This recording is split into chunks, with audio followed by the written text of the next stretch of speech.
বাংলা উচ্চারণে ম ফলার ব্যবহার। আসলে কি আমরা ম ফলা ব্যবহার করি?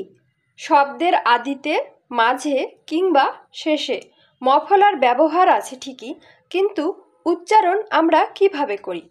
ধরো, এখানে উদাহরণ দিয়ে আমি দেখছি, শব্দের আদিতে যদি ম ফলা থাকে, যেমন শ্মশান বানান। শ্মশান বানান আমরা কিন্তু তালব্য শয়ে ম ফলা দিয়েছি, কিন্তু উচ্চারণ করছি কি শ্মশান, শ্মশান কিন্তু বলছি না। আবার স্মরণ বানান, স্মরণ বানান দেখো, স্মরণ বানান শয় ম ফলা আছে, কিন্তু উচ্চারণ কি করছি স্মরণ। আবার ম ফলা যদি আমরা উচ্চারণ করতে যাই তাহলে কি উচ্চারণ হবে স্মরণ, কিন্তু আমরা কি স্মরণ বলি? বলি না কিন্তু। তাই ম ফলার উচ্চারণ হয় না। শব্দের আদিতে ম ফলা থাকলে সেটা উচ্চারণ হয় না। এখন দেখে নেওয়া যাক শব্দের মাঝে যদি ম ফলা থাকে, যেমন লক্ষণ বানান। লক্ষণ বানান ভাঙলে কি হয়?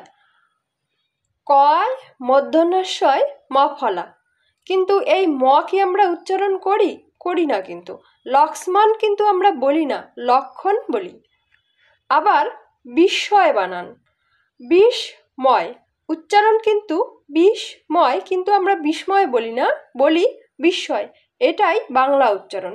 তাহলে শব্দের মাঝে যদি ম ফলা থাকে, সেই ম ফলা যে বর্ণের সঙ্গে যুক্ত আছে সেই বর্ণকে আমরা দ্বিত্ব উচ্চারণ করি, অর্থাৎ দুইবার উচ্চারণ করি। যেমন বিস্ময়, বিস্ময় দুইবার আমরা স উচ্চারণ করছি, অর্থাৎ ময়ের জায়গায় আমরা স উচ্চারণ করছি।